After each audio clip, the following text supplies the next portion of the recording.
Hi guys, welcome back to this Java playlist. I am Naresh. अब आज के video में हम स्ट्रीम को कंटिन्यू करेंगे। बेसिकली ये जावा प्लेलिस्ट का नवा वीडियो है और स्ट्रीम के ऊपर ये थर्ड वीडियो है। शुरू के दो वीडियो पे हमने डिस्कस करा था कि स्ट्रीम क्या है, उसके क्या क्या फीचर्स है, लाइक फिल्टर, मैप, कलेक्ट। अब आज हम क्या करेंगे, अब आज हम ये समझेंगे कि फाइनली एक लिस्ट से अगर हमें, या हम कहें लिस्ट को मैप में कन्वर्ट करना है, जावा 8 का यूज़ करके कैसे कर सकते हैं। जावा 8 के पहले क्या था, हमें पहले मैप का ऑब्जेक्ट क्रिएट करना पड़ेगा, फिर वो बताना पड़ेगा किस टाइप का है वो, #12, फिर आपको फॉर लगाना पड़ेगा लिस्ट के ऊपर, फिर एक एक करके मैप में ऐड करना पड़ेगा, वो सब आपको कोड लिखना पड़ेगा। लेकिन अब हम समझेंगे जावा 8 में हम कैसे कर सकते हैं, और यही एक बहुत बड़ा कारण है जावा 8 के स्ट्रीम्स फीचर के पॉपुलर होने का। So let me show you. Filter, map, collect, इन पे हमने बात कर ली थी कि प्रेडिकेट का यूज़ फिल्टर में होता है, कंज्यूमर का यूज़ फॉर ईच में होता है। अब हम एक चीज़ और समझते हैं, हम समझते हैं मैप टू इंट मेथड। ये जैसे मेरे पास एक लिस्ट है स्ट्रिंग की, और मैं जानता हूँ कि हर string nothing but a integer, हर स्ट्रिंग एक इंटीजर है।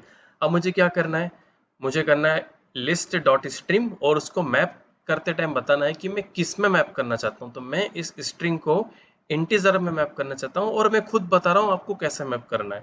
ठीक है, हो सकता है यहाँ पे मैप करने के बाद मैं +1 भी कर दूँ, वो भी चलेगा। वो सब हमारी रिक्वायरमेंट है कि हम कैसे करना चाहते हैं। उसके बाद कलेक्ट करा।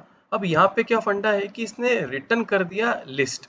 अब वो कौन सी लिस्ट है, हो सकता है मुझे अरे लिस्ट चाहिए, हो सकता है मुझे लिंक लिस्ट चाहिए, हो सकता है मुझे कोई और सेट चाहिए। अगर यहाँ पे सेट का ऑप्शन भी है तो वो मैं कैसे बताऊंगा, वो हम इस एग्जांपल में देखेंगे। और दूसरी चीज कि अगर हमें इंटीजर के साथ ही डील करना है, स्पेशली ये वाला केस, हमेशा हमें पता रहता है कि स्ट्रिंग है, स्ट्रिंग में हर एक जो है कैरेक्टर वो इंटीजर ही है। मैं क्यों मैप पे जाऊं, मेरे पास एक डिफाइंड है मैप टू इंट। इसको मैं सिंपल सी डेफिनेशन अगेन बता देता हूँ। और यहाँ पे मैं इस फीचर की बात कर रहा था कि मुझे अरे लिस्ट चाहिए, और आपको ऑपरेशन क्या परफॉर्म करना है, हर बार आपको ऐड करना है, और एंड में आपको, मुझे वो जो कलेक्ट हम बोलते हैं, एंड में आपको ऐड ऑल करके मुझे एक लिस्ट रिटर्न कर देनी है। अब हम इसकी डेफिनेशन देखते हैं। ये क्या, सॉरी, इसके पैरामीटर देखते हैं। तो पहले तो इसको सप्लायर चाहिए। सप्लायर मतलब क्या कि ये रिटर्न करेगा कुछ हमें, ये कुछ रिसीव नहीं करेगा। जैसे कंज्यूमर होता है वो रिसीव कर लेता है लेकिन रिटर्न कुछ नहीं करता है। सप्लायर क्या करता है, रिसीव भी नहीं करेगा लेकिन हमें रिटर्न करके दे देगा। क्या देगा हमको, अरे लिस्ट। अब यहाँ पे क्या होगा, अरे लिस्ट का एक ऑब्जेक्ट क्रिएट करके हमें दिया जाएगा। ये जो कोड लिखा है इससे क्या होगा, अरे लिस्ट का ऑब्जेक्ट क्रिएट करके दिया जाएगा। सेकेंड आर्ग्यूमेंट देखते हैं। सेकेंड है इंट कंज्यूमर।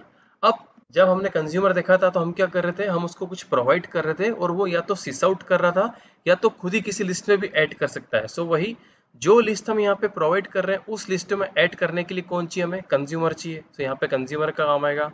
थर्ड हम देखते हैं क्या है। थर्ड है बाई कंज्यूमर। अब जैसे कंज्यूमर हुआ, प्रेडिकेट हुआ, जो भी जितने सारे फंक्शनल इंटरफेसेस है, उनके जैसा बाय इंटीजर भी है, बाय कंज्यूमर भी है, बहुत सारे फंक्शनल इंटरफेसेस है। ये बहुत ही कम केस में ये सब यूज होते हैं। अब एट द टाइम क्या बता रहा है कि ऐड ऑल, आपको सारे के सारे ऑब्जेक्ट ऐड करना है। अब यहीं अरे लिस्ट की जगह मैं लिंक लिस्ट भी ले सकता हूँ, जो मेरी इच्छा है, जो सपोर्टेड है लिस्ट के द्वारा, वो सब मैं यहाँ पे ले सकता हूँ। ये एक एग्जांपल है कि हम, जब हमें पता है कि अगर इंटीजर ही है तो क्यों मैं मैप पे जाऊँ। और अगर मुझे जो नॉर्मल कलेक्शन वो रिटर्न कर रहा है, आई डोंट नो कौन सा, शायद लिस्ट ही रिटर्न कर रहा होगा। अगर मुझे कुछ दूसरा चाहिए, लिंक वाला, अरे लिस्ट वाला, तो मैं इस पे जा सकता हूँ। अब इसको हम एग्जीक्यूट भी कर लेते हैं। ओके, कुछ और भी अनकमेंटेड था। ये हो गया 1 2 3 4 5 6 7, सब उसने दे दिया, कुछ गड़बड़ नहीं हुई। अब हम नेक्स्ट एग्जांपल पे जाते हैं। हम ये देखेंगे कि अगर हमें सॉर्ट करना है तो हम सॉर्ट कैसे करेंगे। अब सॉर्ट में भी दो चीज़ें हैं, एक तो नॉर्मल स्ट्रिंग की लिस्ट हो गई कि भैया ये तो मुझे पता है कि या तो केस सेंसिटिव, इनकेस सेंसिटिव, या तो फिर नॉर्मल ऑर्डर में जाएंगे, या तो फिर रिवर्स ऑर्डर मुझे सॉर्ट करना है। और एक कि अगर कोई कॉम्प्लेक्स ऑब्जेक्ट है, मान लो एम्प्लॉय है, एम्प्लॉय में 1000 प्रॉपर्टी है। मैं ये कैसे बताऊंगा कि जैसे आईडी, नेम, एज, सैलरी, मुझे एज पे सॉर्ट करना है, सैलरी पे सॉर्ट करना है। ये हम शॉर्ट एग्जांपल में देखेंगे। अब मेरे पास इनिशियली मल्टीपल यूज लिस्ट है, जो कि कुछ भी नहीं, एक लिस्ट ऑफ स्ट्रिंग है और एक एम्प्लॉयज है। पहले मैं आपको स्ट्रिंग वाली लिस्ट का बता देता हूँ।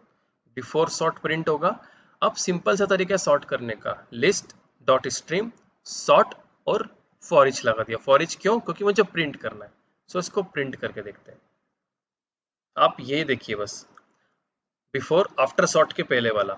अब इसमें प्रॉब्लम क्या हुई कि अगर मेरे पास लोअर केस वाला है, सो वो तो सबसे एंड में जा रहा है, और वो जाना भी चाहिए क्योंकि मैंने यहाँ पे बोला भी नहीं है कि केस सेंसिटिव है। मैंने नहीं बोला, मैंने बोला बस एक नॉर्मल वे जो स्टैंडर्ड है सॉर्ट मेथड का, अगर हम कुछ प्रोवाइड नहीं करते हैं तो सॉर्ट मेथड अपने अकॉर्डिंग सॉर्ट करके देगी। सो उसने अपने अकॉर्डिंग करा है। अगर मुझे केस सेंसिटिव चाहिए तो मुझे खुद उसे बताना पड़ेगा।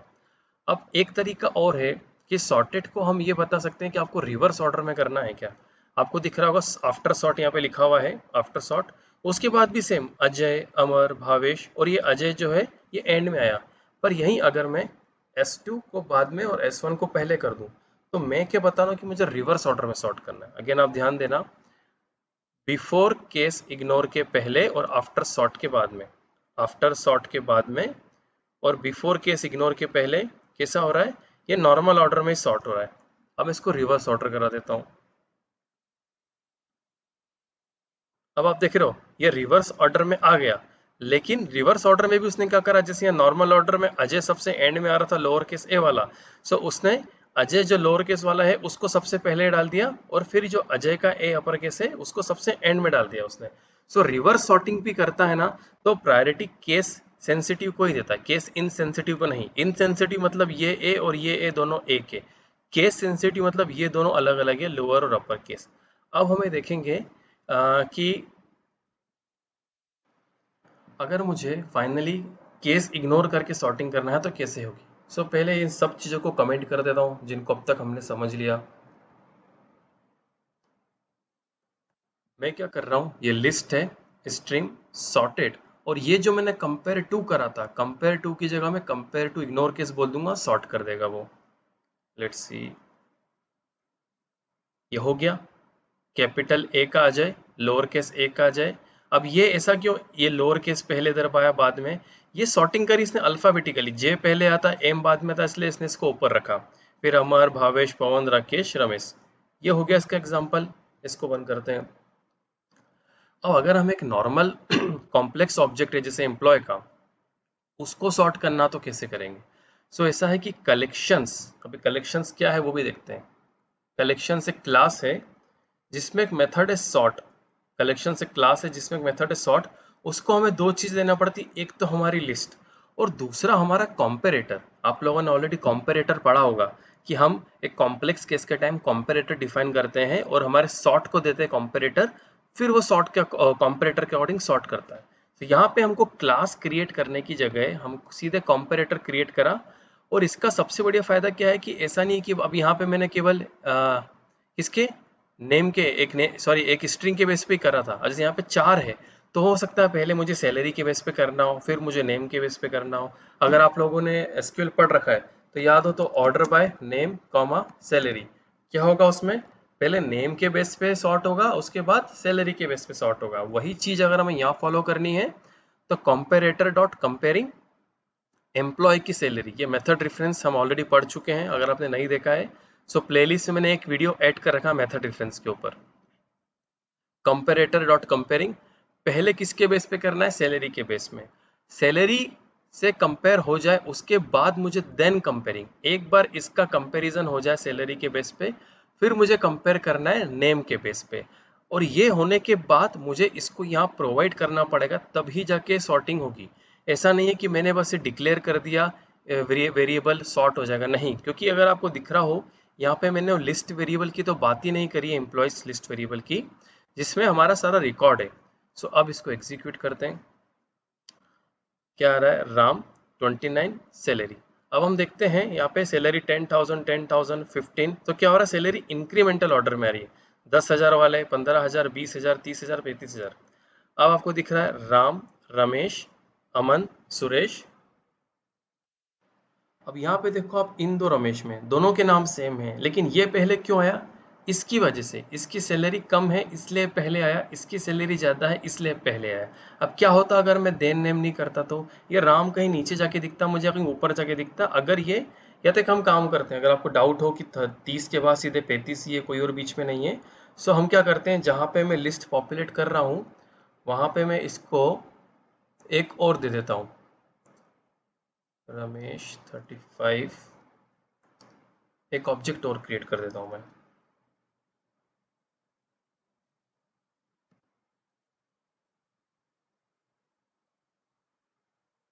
29।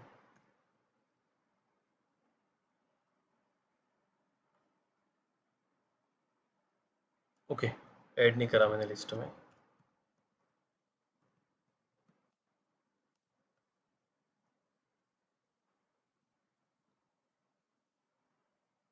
अब देखो ये इनने तीनों रमेश दिए, तीनों रमेश दिए। क्यों? क्योंकि और 29 को पहले क्यों रखा, इसकी सैलरी कम थी, फिर इसकी सैलरी, फिर इसकी सैलरी। अब मैं क्या करता हूँ, 29 की जगह उसको 16 करके इन दोनों के बीच डाल देता हूँ। फिर देखता हूँ कि फाइनली वो इन दोनों के बीच आ रहा है कि यहाँ पे आ रहा है। क्योंकि पहली प्रायोरिटी हमारी क्या है, पहली प्रायोरिटी इसको सॉर्ट करना है सैलरी के बेस पे। अगर एक रमेश की सैलरी 16,000 है, तो डेफिनेटली उसको अमन के बाद आना चाहिए, सूरज के पहले आना चाहिए। ऐसा नहीं कि रमेश के साथ ही आएगा। क्यों? क्योंकि पहली प्रायोरिटी हमारी सैलरी के बेस पे है। इसको कर दिया 16,000। अब जैसा हमने डिस्कस करा, अमन के बाद रमेश आ जाना चाहिए 16,000 वाला। ये आ गया अमन के बाद रमेश। ऐसा क्यों पहले आया? क्योंकि सैलरी इसकी कम है इन दोनों से। That's it. अब ये तरीका था सॉर्टिंग करने का। हम जरा नेक्स्ट पे देखते हैं, नेक्स्ट कौन सा है। ओके, सो ये सॉर्टिंग हो गया पूरा। अब पिक। पिक मतलब अगर हमें डिबग करना है स्ट्रीम को, क्योंकि अभी आपको दिख रहा है यहाँ पे कोई लूप नहीं है। नॉर्मली हमारे पास लूप होता है तो हम क्या करते हैं, सिस आउट लिख देते हैं कहीं भी जहाँ पे हम चाहें। पर ये मैप फिल्टर इनके बीच में सिस आउट लिखोगे कहाँ आप? इसलिए हमारे पास पिक है। पिक को अगेन क्या चाहिए, एक कंज्यूमर ही चाहिए। इसलिए मैं यहाँ पे सिस आउट लिख पाया हूँ। अगर ये कंज्यूमर एक्सेप्ट नहीं करता तो मैं सिस आउट यहाँ पे नहीं लिख पाता। लेकिन यहाँ एक प्रॉब्लम है। लेट्स सी प्रॉब्लम क्या है। मैं क्लियरली यहाँ पे सिस आउट लिख रहा हूँ कि भैया लिस्ट डॉट स्ट्रीम और पिक। पिक भी स्ट्रीम रिटर्न कर रहा है। सो लेट्स सी अब क्या होता है। दोनों केस में कुछ भी नहीं आया। मैं यहाँ पे कुछ प्रिंट कर देता हूँ। दोनों केस में कुछ भी प्रिंट नहीं हुआ, जबकि मैं क्लियरली बोल रहा हूँ कि मुझे प्रिंट कराना है। देखो ये डैश डैश डैश आया, नहीं आया। अब मैं क्या करता हूँ, मैं ये मैप वाले थोड़े एग्जाम्पल यहाँ पे चला लेता हूँ। मैं क्या कर रहा हूँ, लिस्ट ली, पिक लगाया। पिक में अब मैं या तो मैं मेथड रेफरेंस यूज कर लूँ, या तो अगर मुझे कुछ डिबगिंग के लिए अपना ऐड करना है तो उसका तरीका लेमड़ा एक्सप्रेशन है। अब आपको समझ में आ रहा होगा, लेमड़ा एक्सप्रेशन और मेथड रेफरेंस दोनों की अपनी अलग अलग वैल्यू है। अगर मुझे नॉर्मल वे में जाके बस प्रिंट कराना है, सो वेल एंड गुड है। मेथड रेफरेंस काफ़ी ईजी है समझने के लिए। लेकिन वहीं अगर मुझे कुछ अपने डिबगिंग के लिए प्रिंट कराना है तो मैं लेमड़ा एक्सप्रेशन यूज़ कर सकता हूँ। अब इसको मैं कॉपी करके नीचे ऐड कर देता हूँ और इसको प्लस कर देता हूँ डिबगिंग के लिए मेरे, कि प्रिंट हो रहा है कि नहीं। अगेन प्रिंट कुछ नहीं हुआ। अब ऐसा क्यों? क्योंकि पिक मेथड का ऐसा है कि अगर जब तक आप कुछ रिटर्न नहीं करोगे, ये मेथड जो भी है कुछ रिटर्न नहीं करेगी ना, सो कुछ भी नहीं होगा। मैं आपको बताता हूँ कैसे। इसको भी हटा देता हूँ।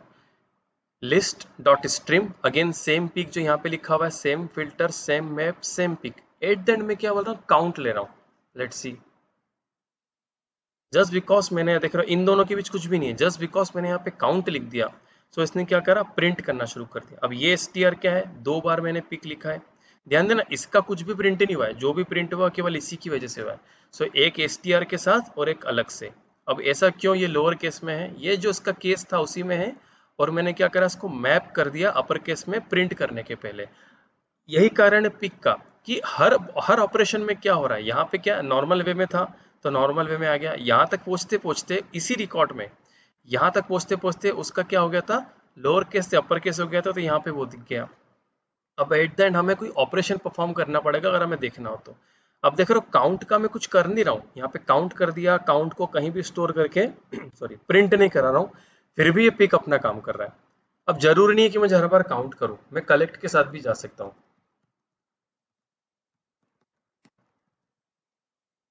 कलेक्ट गया। अब मैं टेस्ट कैसे करूंगा, फॉर इच।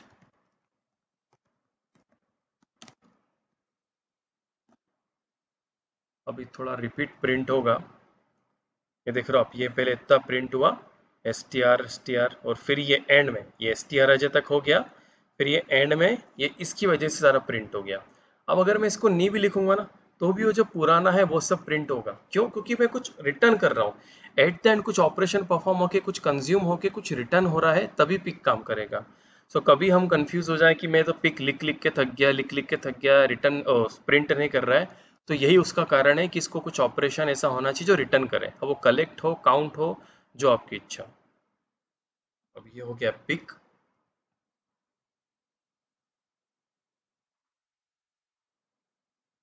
अब हमने बात करी थी एनी मैच ऑल मैच। अगर मुझे चेक करना है कि इस लिस्ट में ऐसा कोई रिकॉर्ड है क्या, या जैसे मेरी एम्प्लॉय की लिस्ट है, मेरे को पता करना है कि ऐसे रिकॉर्ड्स है क्या, जिन ऐसे एम्प्लॉयज हैं क्या जिनके नाम ए से स्टार्ट हो रहा है, या जिनकी एज 15 साल से ज़्यादा है, 25 साल से ज़्यादा है, तो मैं वैसे प्रेडिकेट बना के रख लूँगा। अब आपको समझ में आया कि प्रेडिकेट कितना पावरफुल है।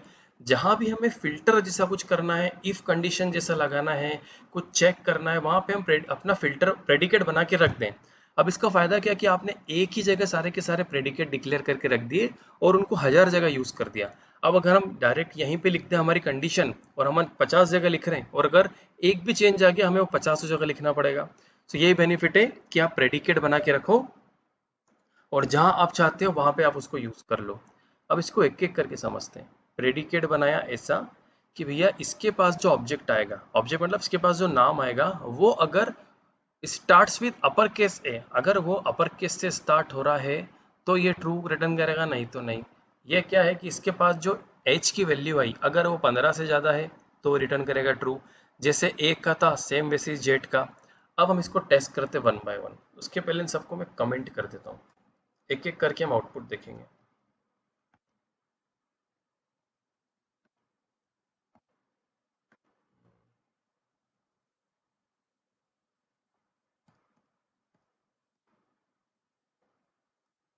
okay. पहले मैं क्या बोल रहा हूँ, एम्प्लॉयज डॉट स्ट्रीम मैप, और एक भी ऐसा इसमें रिकॉर्ड है जो इस प्रेडिकेट की कंडीशन को सेटिस्फाई कर रहा है, तो मुझे रिटर्न कर दो ट्रू या फॉल्स। यहाँ देख रहे हो हम क्या कर रहे हैं, कुछ कलेक्शन नहीं उठा रहे। हम बस इतना बोल रहे हैं कि आप मुझे इतना बता दो कि ये जो पूरी लिस्ट है, इसमें एक भी ऐसा रिकॉर्ड है क्या जो उस कंडीशन को सेटिस्फाई कर रहा है, तो ट्रू बता दो। अभी हमने बोला ए। पहले मैं देख लेता हूँ उस लिस्ट में कुछ ऐसा रिकॉर्ड है भी कि नहीं। सो मैं जाऊँगा जनरेट एम्प्लॉयज, यहाँ पे है एक, और एक दो रिकॉर्ड ऐसे हैं जो ए से शुरू हो रहे हैं। अब जरा इसको टेस्ट कर लेते हैं। देखो उसने ट्रू बता दिया, लेकिन यहीं में अगर इसको ए चेंज करके मैं अ, देखो ऐसा कुछ है जो वहाँ पे नहीं एग्जिस्ट करता, जेड। यहाँ पे कोई सा भी नाम जेड से शुरू नहीं हो रहा है, तो मैं इसको, अच्छा ऑलरेडी है Z, let's see. Name starts with A की जगह नेम स्टार्ट्स विद जेड कर देता हूँ। देखता हूँ एक भी ऐसा है क्या जो मैच हो रहा है, नहीं। तो यही फायदा है एक एक करके लूप लगा के चेक करने का। अगर जावा इट नहीं है तो एक एक करके लूप लगाया जाएगा, चेक करा जाएगा, बार बार इफ कंडीशन लगाई जाएगी। उसकी जगह सिंपल सा एनी मैच यूज कर लिया। अब अगर मुझे चेक करना है कि सारे के सारे हैं क्या जो ए से स्टार्ट हो रहे हो, सारे के सारे, तो मैं क्या करूंगा, ये मुझे बता देगा सारे के सारे। अगर 50 रिकॉर्ड है और 50 इंप्लॉयज है, 50 के 50 का नाम अगर शुरू हो रहा है ए से, तो ही ट्रू करना, अदरवाइज फॉल्स। सो हमारे केस में तो हर बार ही फॉल्स आएगा, क्योंकि हमारे जो सारे के सारे नाम अलग हैं। हमारे केस में तो हर बार फॉल्स आएगा। ऑल मैच, ये आपको दिख रहा है all match, all match false. अब मैं क्या चेक कर रहा हूँ कि एम्प्लॉयज, उनका जो नाम है, जितने भी नाम है, नन मैच स्टार्ट्स विथ है। इन सबको मैं कमेंट कर ही देता हूँ पहले। इसको कमेंट करा।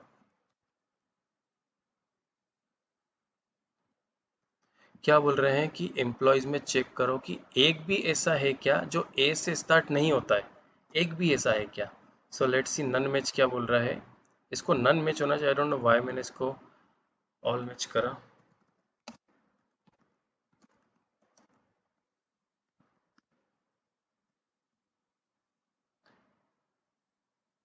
नन मैच फॉल्स क्यों? क्योंकि दो रिकॉर्ड ऐसे हैं जो ए से शुरू हो रहे हैं।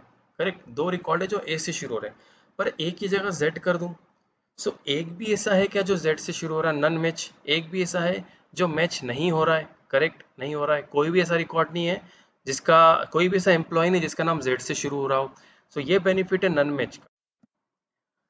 अब इस वीडियो में none match, any match all match तक हमने ख़त्म कर दिया। अब नेक्स्ट वीडियो वो रहेगा जिसे फाइनली हम देखेंगे कि लिस्ट को मैप में कैसे कन्वर्ट करें, क्या क्या पैरामीटर हमें पास करना पड़ेंगे, हम कैसे बताएंगे कि लिस्ट के ऑब्जेक्ट के ये एट्रीब्यूट की है, ये एट्रीब्यूट वैल्यू है, डुप्लीकेट रिकॉर्ड है तो क्या होगा, काउंट करना है तो क्या होगा। सो इन सब के बारे में नेक्स्ट वीडियो में बात करेंगे। फिर स्ट्रीम जैसे खत्म हो जाएगा, डेट कुछ इंप्रूवमेंट जो हमने शुरू में बताया था वो सब भी हम देखेंगे। That's it, thank you.